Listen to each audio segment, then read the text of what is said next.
the headlines of this hour on VTV News. Vietnam strives to further streamline administrative procedures. And later on, private economy lever for a prosperous Vietnam.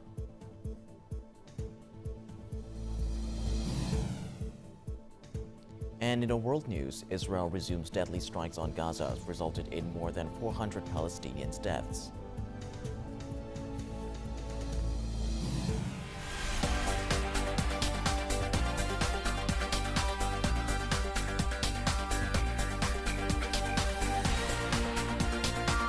Broadcasting from Hanoi, the capital of Vietnam. VTV News starts right now. Good morning. It is currently 8 a.m. local time and you're tuning in to 30 minutes of VTV News. I'm Dylan Lei with the latest updates. Now, Party General Secretary Tô Lâm welcomed a delegation from the U.S.-ASEAN Business Council led by its president and CEO, Ted Osius, on Tuesday. He praised U.S. businesses for strengthening economic ties and reaffirmed Vietnam's commitment to further deepening cooperation. The General Secretary emphasized that Vietnam considers the U.S. a key strategic partner and aims to promote trade, investment, and economic collaboration for mutual benefit.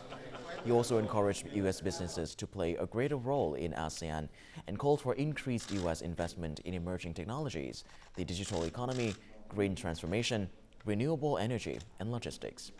Business Council President and CEO Ted Osius and U.S. business representatives expressed confidence in Vietnam's economic trajectory and leadership. They reaffirmed their commitment to strengthening engagement, expanding investment, and supporting Vietnam's continued development in the years ahead.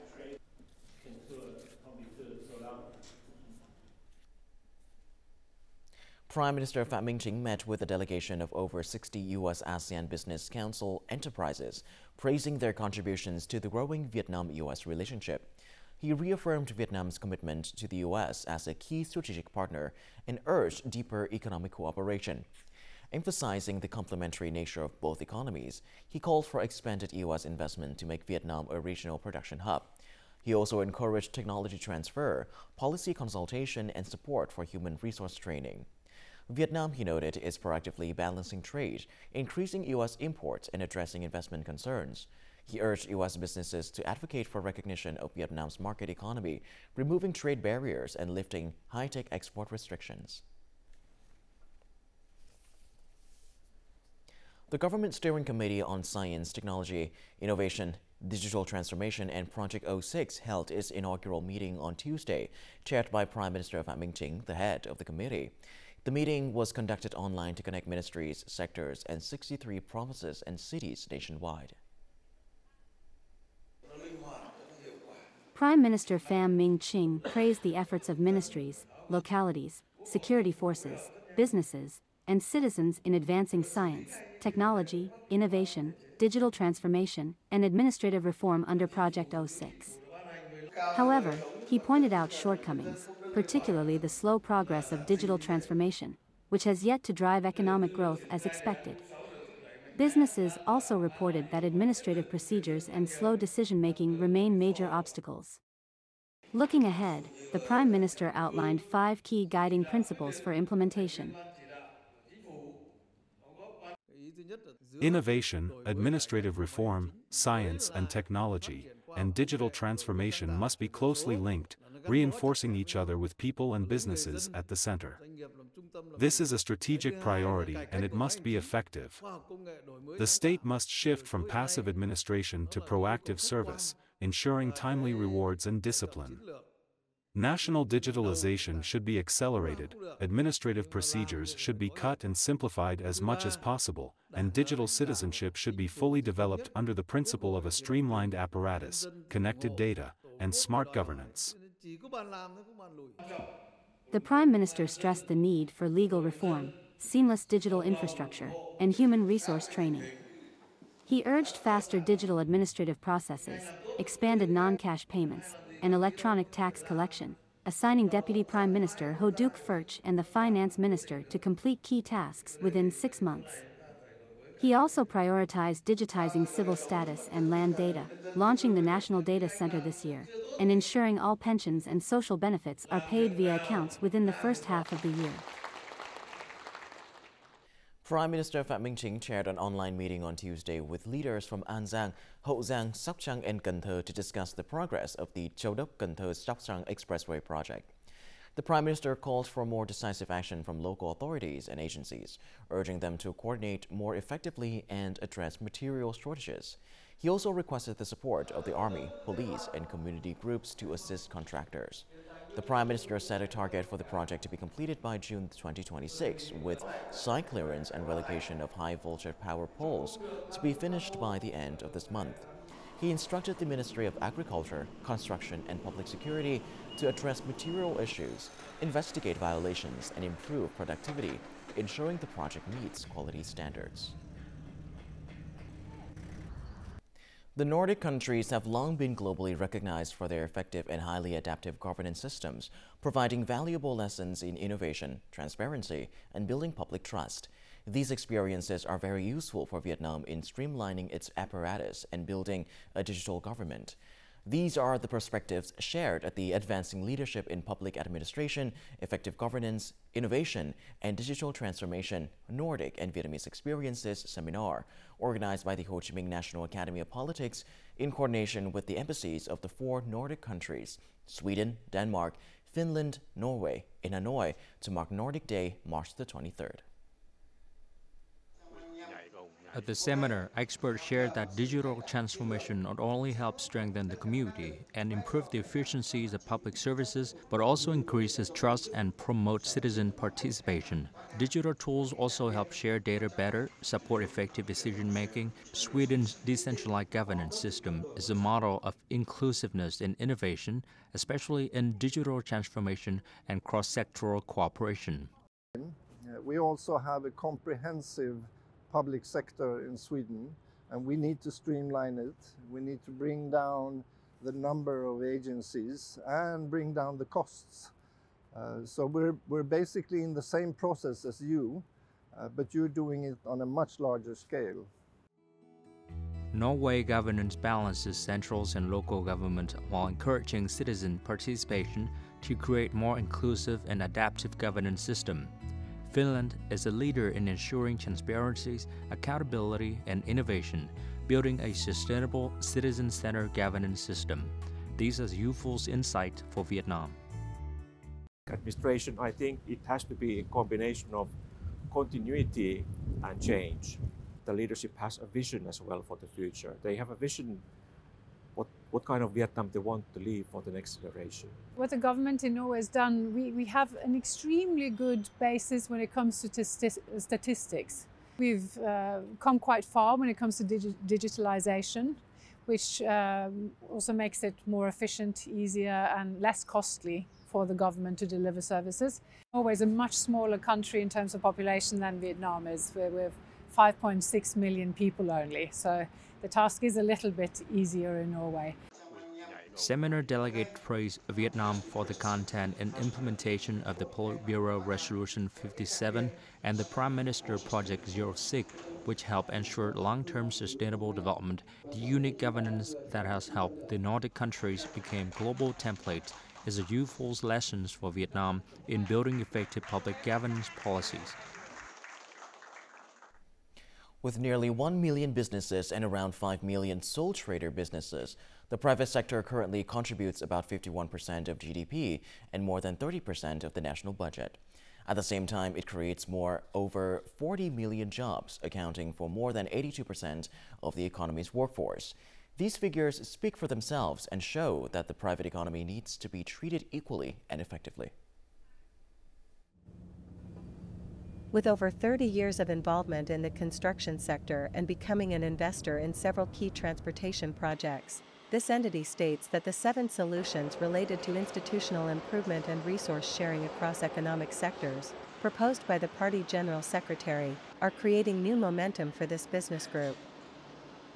The private sector economy is developing, so there needs to be clear guidance from the party and the state while simultaneously providing balanced, appropriate, and fair support to the private sector. A key issue raised by the party General Secretary recently is improving the guarantee of property rights, ownership rights, business freedom, and contract enforcement for private enterprises. Our company's desire for expedited approval is understandable, especially considering the importance of timely production for business growth. Speeding up the approval process to just 1 month, instead of the usual 3 to 6 months, could significantly benefit us to start operations sooner and gain a competitive edge. The private sector helps expand production, trade, and services. It plays a crucial role in improving labor productivity and enhancing national competitiveness. The strong growth of many Vietnamese private enterprises has allowed them to dominate the domestic market and establish their brands on the international stage. Certainly, with a policy from the party and state, especially from the party general secretary, the private economy will gain more confidence, aspirations, and determination to continue contributing to the nation's development. The party general secretary also emphasized that the state needs to focus on stabilizing the macroeconomy and improving the institutional framework. The goal is to truly manage the economy based on market principles and use market tools to regulate the economy. In particular, it is crucial to closely monitor monopolistic practices and policy manipulation to ensure private enterprises have equal development opportunities. For the first time, Vietnam has ranked among the top 20 countries with the fastest mobile internet speeds in the world, according to the Ministry of Science and Technology. In February, Vietnam's mobile internet speed reached 144.50 megabytes per second, ranking 19th out of 103 countries, an improvement of 18 positions compared to December last year. 3 telecommunications companies, including Viettel, VNPT, and Mobifone, are expected to deploy at least 20,000 5G BTS stations each this year to accelerate the rollout of 5G networks. The growth of mobile broadband infrastructure is one of the key foundations for Vietnam to make breakthroughs in science, technology, innovation, and national digital transformation. Coming up next on VTV News. International community committed to support Vietnam in measles control. And later on, Central Highlands takes action against drought.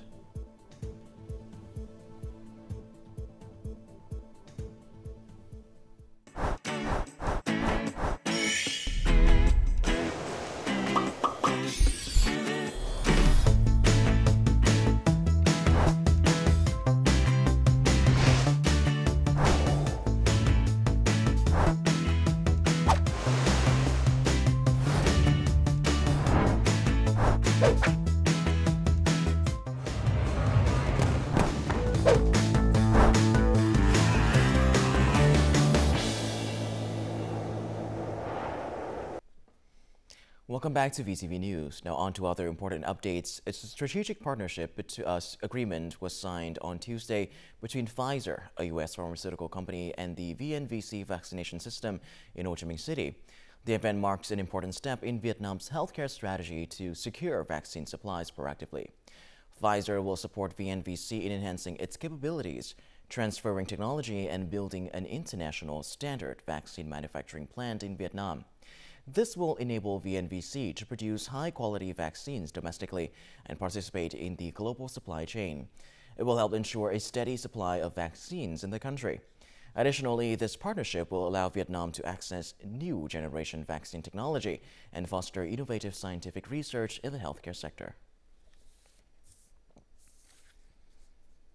Measles outbreaks remains a growing concern in Vietnam, with a sharp rise in cases reported across several localities. To curb the outbreak, the Prime Minister has ordered the nationwide measles vaccination campaign to be completed by March the 31st. Responding to Deputy Prime Minister Lê Thanh Lum's call for urgency, the World Health Organization, WHO, and UNICEF in Vietnam have pledged their full support, standing alongside Vietnam in the fight to control and prevent the spread of measles.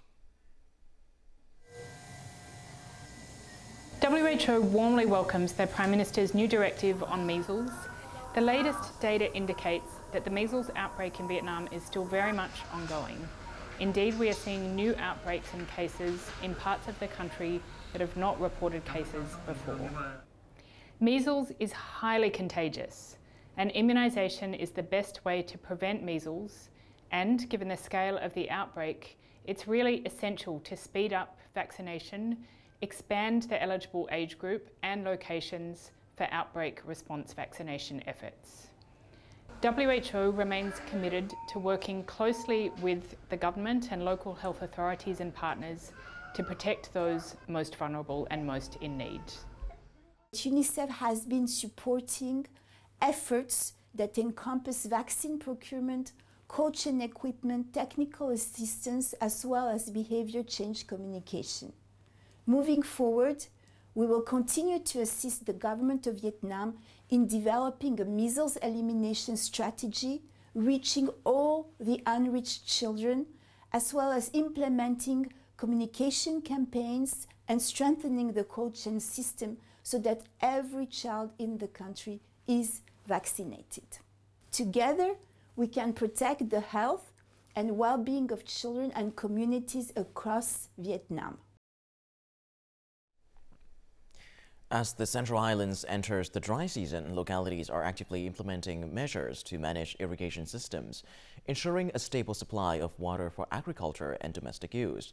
Authorities also work closely with farmers and residents to promote water conservation through practical solutions. To secure water for his 5-hectare macadamia farm, this man invested in a 220-meter deep well and a 500 cubic meter reservoir while installing an efficient irrigation system to maximize water use.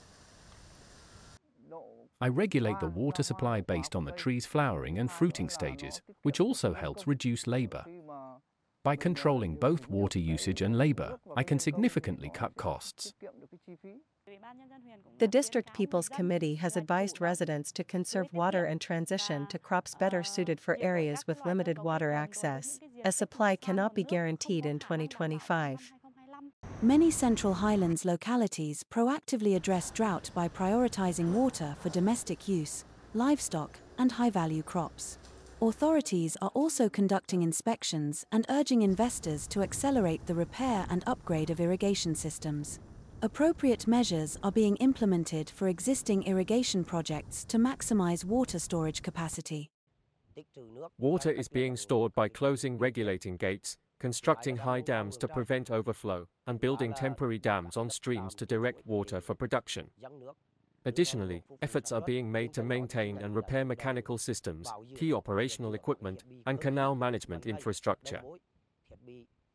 Many localities are actively dredging canals, clearing river and stream flows, and maintaining intrafield canal systems to ensure adequate irrigation and drainage for this year's dry season. Recreational agriculture is a business model that combines agricultural production with tourism and entertainment activities, providing economic, cultural, and educational benefits.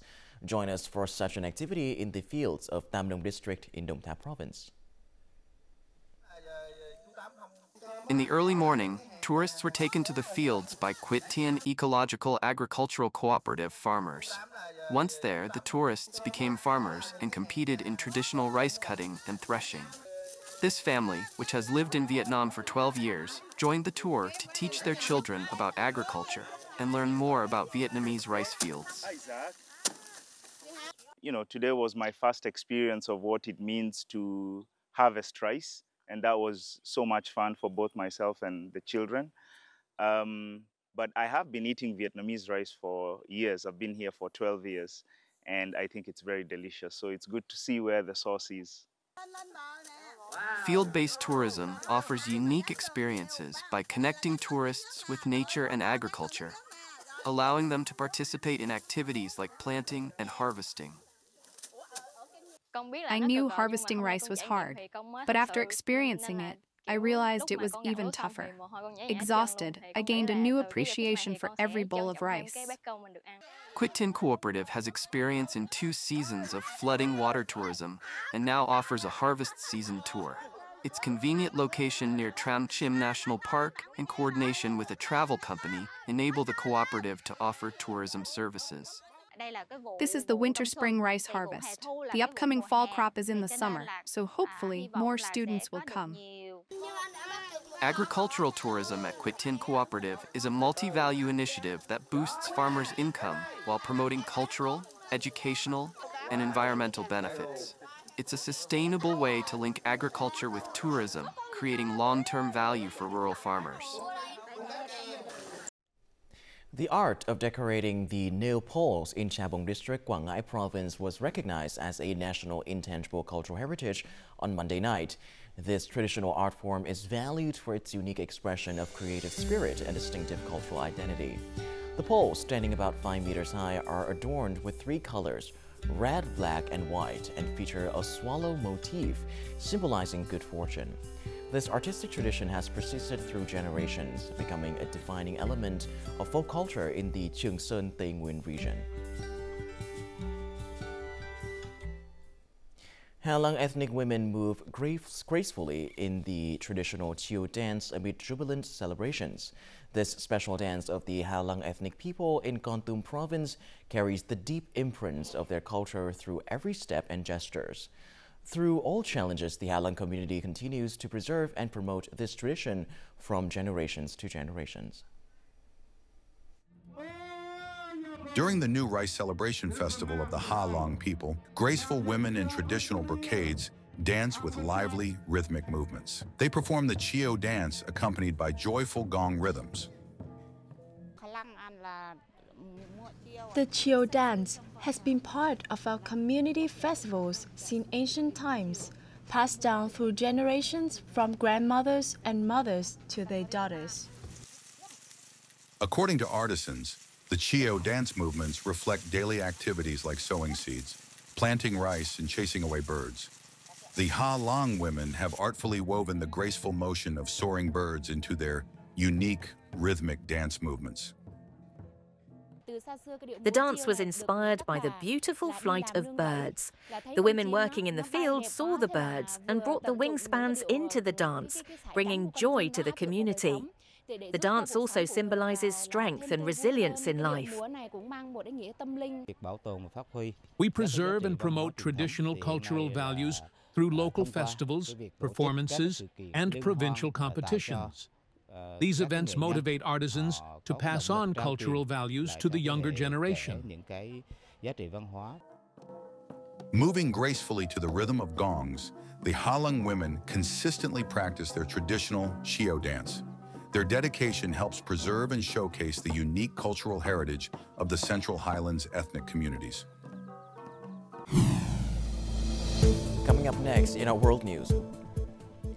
Israel resumes deadly strikes on Gaza, resulted in 400 Palestinian deaths. And United Nations calls for shrinking buildings' carbon footprint.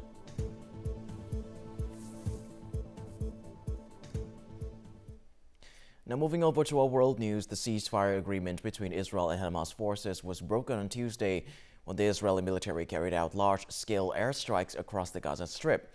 The airstrikes have resulted in the deaths of more than 400 Palestinians and pose a risk of reigniting full-scale conflict between the two sides. Israel's Prime Minister Benjamin Netanyahu's office announced on Tuesday that he ordered the military to take strong action against Hamas over its refusal to release captives taken from Israel or agree to offers to extend the ceasefire. We had hoped that the war would stop and that facing these disasters would end, but I see that the war has returned again. What is happening to us is hell. Israel has warned that airstrikes will continue for as long as necessary. Meanwhile, Hamas accused Israel of overturning the ceasefire agreement, leaving the fate of 59 hostages still held in Gaza uncertain. The Israeli airstrikes on Tuesday morning in Gaza have caused widespread destruction and significant casualties. Israel is said to have notified the United States in advance about its plan to resume attacks on Gaza. In the event that Hamas retaliates, there is a possibility that Israel may mobilize forces to conduct a large-scale ground attack on Gaza. These developments come amid the United States' recent airstrikes on Houthi movement targets in Yemen, a group that supports the Palestinian people. Countries worldwide need to take swift action to reduce CO2 emissions in the construction sector, a call made by the United Nations on March the 17th. The latest report from the United Nations Environment Program shows that while CO2 emissions from the construction sector should have been reduced by 28% over the past decade, they increased by about 5%. The construction sector still consumes 32% of global energy, accounting for 34% of global CO2 emissions. While 200 countries signed up for the 2015 Paris Climate Deal, only 19 countries have sufficiently detailed goals in their national carbon-cutting plans. The United Nations urges major emitting countries to adopt zero-emissions building standards by 2028, with the remaining countries by no later than 2035. China needs to stamp out excessive overtime work. That is according to National Development and Reform Commission, China's top economic planning agency. Li Chunlin, Deputy Director of the National Development and Reform Commission, stated that specific proposals would protect workers' rights to rest and take leave, including strictly implementing the annual paid leave system through supervision and banning illegal extensions of working hours. Extended working hours are common in many industries in China, such as manufacturing, finance, and technology. The 996 working hour system described the phenomenon of starting work at 9 a.m. and clocking out at 9 p.m. 6 days per week. Long periods of overtime work can lead to serious physical and mental health issues for workers.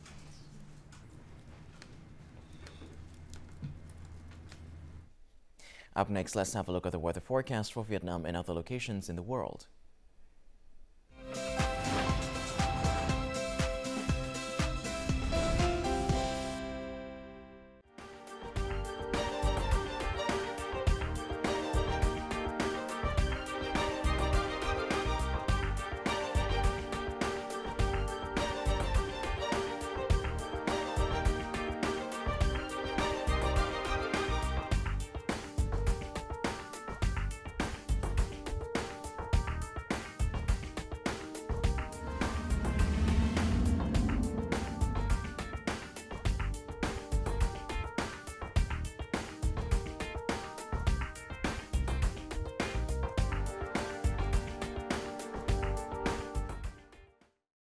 And that is all that we have for this hour on VTV News. To rewatch our program, you can visit our website or YouTube channel or download our mobile app VTVgo for more. Thank you for watching, and goodbye for now.